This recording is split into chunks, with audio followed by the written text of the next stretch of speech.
Hello and welcome, my fellow D&D nerds.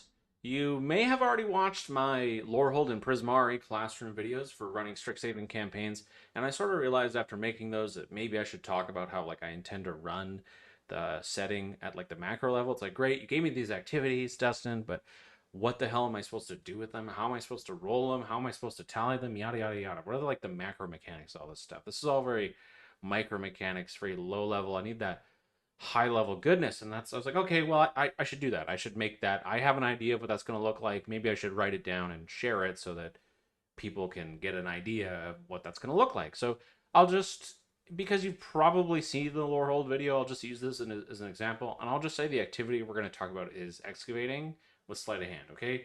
All you need to know is that there is a DC, I'll say DC 12 check that we need to beat every day to learn our classroom lessons as a Lorehold student.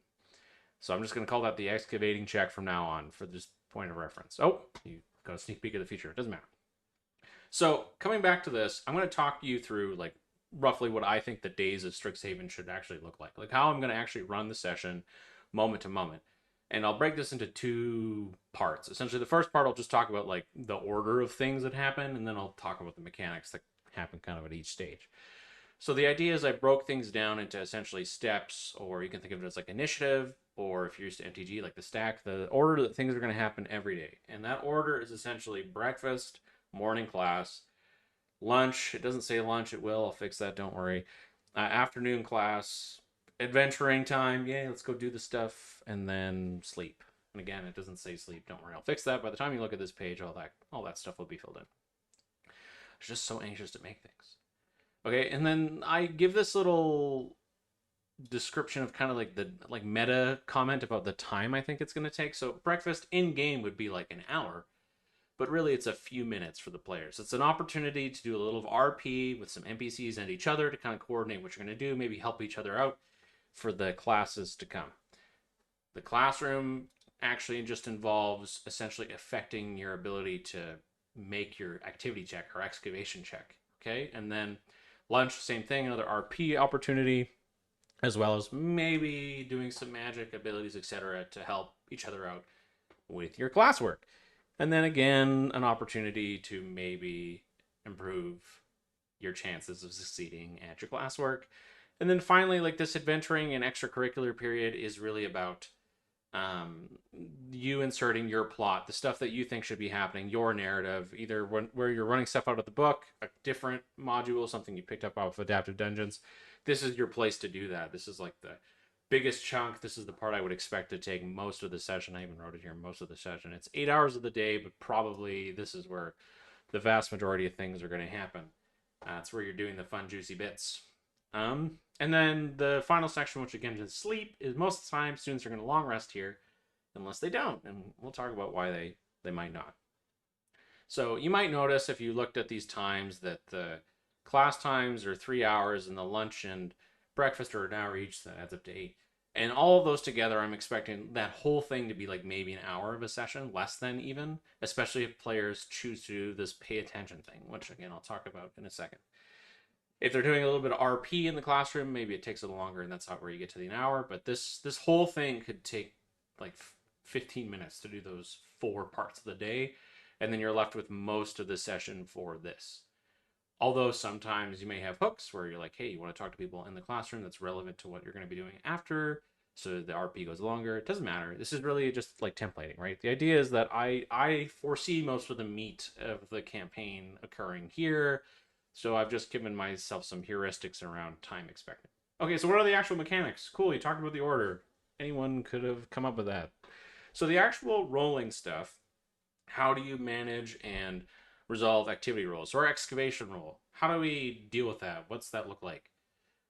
Well, I came up with this idea where I just threw the standard disadvantage advantage rules in the garbage. And I decided that school is hard, which is a highly biased opinion that I have. School is hard. So because school is hard, you actually start with triple disadvantage. Every day you wake up and you have 3, I call them counters. Again, if you're used to MTG, that'll be a familiar term to you. You have 3 disadvantage counters, which means if you were to roll your activity without doing anything to change your current roll, you would roll 4 dice and take the lowest. And you can technically have more than 4 dice. This is just where you start. If you're starting your day, for example, exhausted, which we'll talk about, that's going to add a dice because you have disadvantage on ability checks. And your skill check for your activity is an ability check. So that would put you at 4 tokens or rolling 5 and taking the lowest dice. Wow, okay, that seems harsh, but the idea is school is hard. Lots of opportunities to get rid of those counters, but at the end of the day, the best a student can do is get normal advantage. So if you are rolling 2 dice and taking the highest, then you've maxed out. There's nothing else you can do to improve your outcome. There's no like 3 dice, 4 dice, 5 dice for advantage. You either get to standard advantage or you're in the hole. The idea is you either pass the class or you're failing the class. You're either doing the work or you're not doing the work. But we're making the binary a little more skewed to if you're not doing the work, you're probably going to fail. As opposed to you have a pretty okay chance of succeeding because you're probably somewhat okay at ability checks. So this is just a way of making the things a little more punishing but making them a little more punishing, but the means of being not punished is almost entirely RP. So what do those RP mechanics look like? Okay, let's use our excavation example. You come to breakfast, you're like, look, guys, I'm tired. I'm real tired. We did crazy things last night. I healed a bunch of people, and I didn't get a great sleep. So I need help. And so someone at your table is like, look, I'll cast Enhance Ability on you, okay? I'll use my magical prowess to give you advantage on the ability check relevant to your skill, which in this case is sleight of hand, so that's dexterity. I'm going to give you advantage on dexterity checks. Cool. I was at 4 counters because I had a point of exhaustion. Now I'm at 3. With me? I go to class. Go to morning class. Thank you, friend at breakfast, for helping me out. I go to class. So-and-so really wants to talk to me. And I go, look, I can't talk to you. I'm like really out of it, and I need to pay attention. And by paying attention, mechanically, all that means is literally you don't role play. That's all. It's like skip me. Skip me and take away a counter. By paying attention in class, you take another counter away. Okay, cool. We're at 2 disadvantage counters. So right now I'd roll 3 dice and take the lowest. Okay. We go to lunch. Someone else in the party's like, man, you look like shit. Are you doing okay? You're like, nah. I don't think I'm gonna be able to get my work done today, guys. Like I'm really struggling. Someone in your party's like, oh man, that sucks. I'm gonna give you this item that gives you advantage on sleight of hand. Now, normally in D&D, these things wouldn't stack, but for the purposes of activities at Strixhaven with these spells, or with spells and abilities, they do. So cool. You have this. Say that you have gloves for some reason. Gloves of sleight handiness give you advantage on sleight of hand, and you have advantage from enhance ability early in the day. Ignore duration for the purpose of this. If something lasts at least an hour, just assume it lasts long enough to have affected it. If it lasts like a turn, that's kind of where I leave it up to you. But anyways, okay, cool. Got my sleighty handiness gloves. That's awesome. Now I'm down to 1 disadvantage counter. Thank goodness. Like let's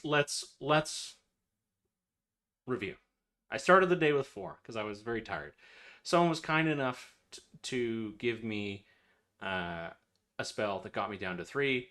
I went to morning class, paid attention. That got me down to 2. Then I go to lunch. My friends still think I look pretty haggard, so someone gives me an item to help me out. So now I'm down to 1. It's now afternoon class time.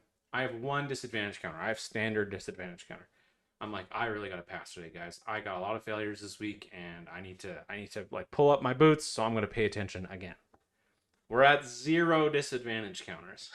Okay, so you got to the end of the day, and with the help of your friends and paying attention in class, you've removed all counters. And now when you do your excavation check, it's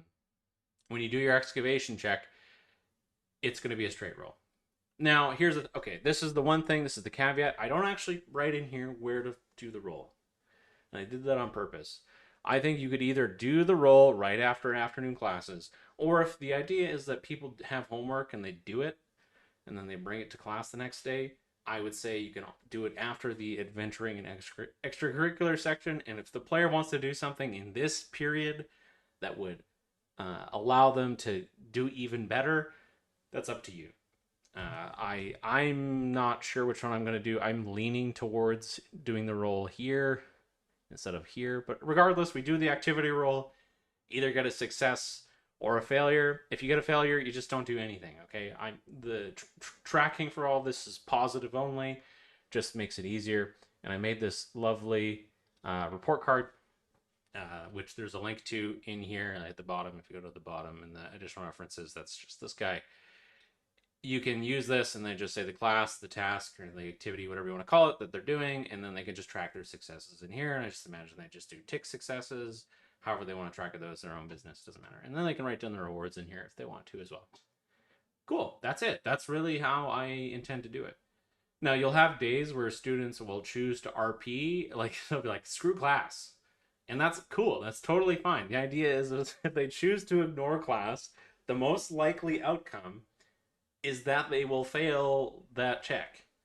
If they do it too much, they will fail the class. That's the idea. The one other thing I'll mention, I don't have it open. I'm not going to go back to it. It doesn't matter. Something else that students will be able to do is once they have an ability that confers advantage from the skill, basically every activity that I've written so far has some way of giving yourself advantage. That gets rid of a tick, but it only does it once for the whole day. So the idea is even if you're doing the same activity in the morning and the afternoon, which you could do multiple activities, but if you want to run things that way, I'm going to leave that to you. I don't intend to do that. So it's not like you get to take one off in the afternoon and one off in the morning because you have advantage on the activity. You just get it once, which means you would start, basically you can think of it as starting each day with 2. Most of the time, though, that comes at the cost of some sort of resource. You're like, it costs a spell slot or what have you. Or you're using a consumable item, whatever it is. That's the idea.